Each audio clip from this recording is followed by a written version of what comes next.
ერთადერთი ეს იყო სწორედ იოროს შესრულებით. აი საფრთხო მომენტი და კარგი შანსი დინამო თბილის, კარგად გათამაშებული კომბინაცია, ხო, გაითამაშა ხარაიშვილთან, მისი ძალიან კარგი პასი ონორი გომისის მიმართულებით და მერე გომისმა უკვე შეძლო და გაუკეთა ასევე ზუსტი პასი. მოდი ეს ეპიზოდი ვნახოთ მორჩილაძე იოროს მიმართულებით, მისი ნომერ მეორე მცდელობა გაცილებით უფრო სახიფათო ვიდრე პირველი.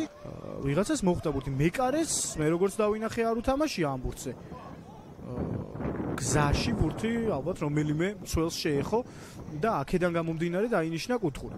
მოკლედ მორიგი ხიფათი აი აქ ალბათ. ჯაბაკანკავა, ვაკოგვილია, მათევაწაძე ეს ეპიზოდი ვნახოთ, ხარაიშვილმა დაარტყა ამჯერად ზუსტად.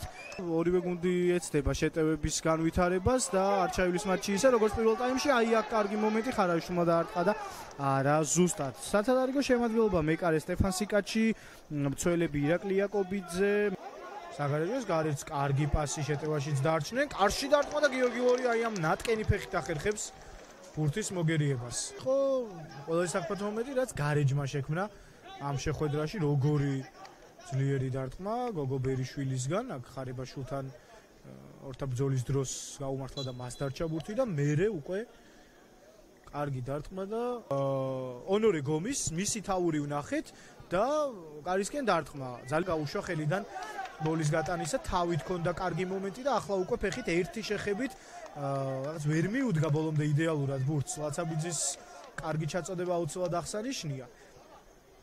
ამოცანა აქვს გარეჯს ეს ეპიზოდი ვნახოთ, რბილი ჩაწოდება საჯარიმოში, ვაწაძემ კერდით მიიღო, ოდიკაძე გაისწორა, დაარტყა და სად გადაეფარა აქ გმირად მოევლინა თავის გუნდს ცეცხლაძე, რომელმაც იხსნა გოლის გაშვებისგან თავისი გუნდი 96 წუთზე.